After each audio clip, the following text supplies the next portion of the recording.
দুইটা নামাজ আছে, এটা আমরা পড়ি না, বা অনেকে পড়ি অনেকে অবহেলা করি, কিন্তু এটার বড় ফজিলত আছে। বলবো, বেলাল রাদিয়াল্লাহু আনহু নাম শুনেছেন? যখনই নবী সাল্লাল্লাহু আলাইহি ওয়াসাল্লাম জান্নাতে যেতেন, মানে জান্নাত আল্লাহ পাক তাকে দেখাতেন, তখনই তিনি তার বেলাল রাদিয়াল্লাহু আনহুর পায়ের শব্দ শুনতে পারতেন।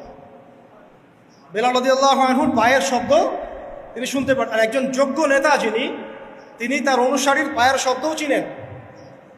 কথা বুঝতে পারছেন? আচ্ছা, গলার ভয়েসও চিনেন।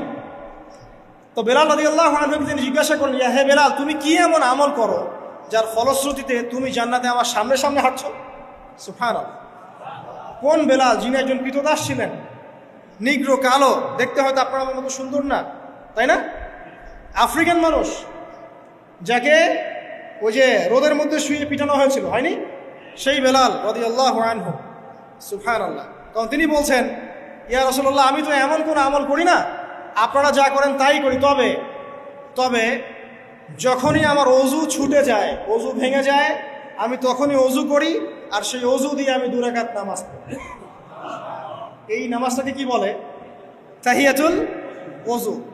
এই তাহিয়াতুল ওযুটা আমরা আদায় করার চেষ্টা করবো, আল্লাহ পাক তৌফিক দান। আরেকটা আছে তাহিয়াতুল মসজিদ। দেখবেন অনেকেই মসজিদে আসি আমরা ধাপ করে বসে পড়ি, তাই না? আসলে কিন্তু মসজিদে এসে 2 রাকাত নামাজ পড়ে বসা সুন্নাত।